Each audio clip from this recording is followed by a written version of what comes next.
Day 2 of 10 weeks weight loss challenge. Day 2 எப்படி போச்சுன்னு பார்க்கலாமா? இன்னைக்கு வந்து 6420 இருக்கேன். ஸோ காலையில வந்து ஒரு 15 to 20 மினிட்ஸ் மைல்டாக எக்ஸசைஸ் பண்ணிட்டு கோல்டாக இருக்குன்ட்டு கொஞ்சம் ஸ்ட்ராங்காக டீடாக்ஸ் ட்ரிங்க் மாதிரி போட்டேன். இதில் வந்து மஞ்சளும் இன்னும் சீரகம் அதுக்கப்புறம் ஜிஞ்சர் இதெல்லாம் போட்டு பண்ணேன். காலையில வந்து நான் பிரேக்ஃபாஸ்ட்டுக்கு இந்த ஃபர்மெண்டட் ரைஸும் வித் கர்ட் எடுத்துக்கிட்டேன். இதுக்கும் லைட்டாக பிக்கில் கொஞ்சம் சாம்பார் போட்டு எடுத்துக்கிட்டேன். மிட் மார்னிங் ஸ்நாக் வந்து புட்டு இருந்துச்சு, அது சாப்பிட்டேன். இதில் சர்க்கரை போட்டு தான் சாப்பிட்டேன். கொஞ்சம் கொஞ்சமாக நோ சுகரும் பண்ணலாம்.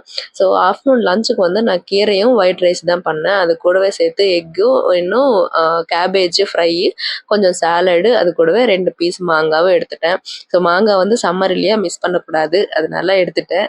ஸோ ஈவினிங் வந்து கொஞ்சம் ஸ்நாக்ஸ் சாப்பிடணும் போல் இருந்துச்சு. அதுக்கு முன்னாடியே வந்து நான் இந்த கிரவுண்ட் நட்ஸ் ரோஸ்டடு கொஞ்சம் எடுத்துட்டு ஸ்நாக் வந்து நான் பொரியிலேயே சாட் மாதிரி பண்ணேன். இந்த பிளாக் சன்னா வந்து பாயில் பண்ணி போட்டுக்கிட்டு அது கூடவே தக்காளி இதெல்லாம் போட்டு சாட் மாதிரி பண்ணி சாப்பிட்டுக்கிட்டேன். ஸோ அதுக்கப்புறம் கொஞ்சம் வெளியே ரெய்னிங்கு, அதனால கொஞ்சம் சூடாக பஜ்ஜியும் போண்டா சாப்பிடணும் போல் இருந்துச்சு. கூடவே டீயும் சேர்த்து இதுதான் டின்னராகவே எடுத்துக்கிட்டேன்.